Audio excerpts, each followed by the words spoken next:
How to fix YouTube offline problem on Android phone. Hello guys, in today's video I'm gonna show you how to fix YouTube offline problem on Android phone. First, go to settings and then scroll down until you find apps, and then go to apps again, and here you need to find YouTube. Click on it,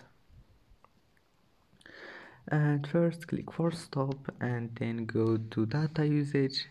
Enable all of those here.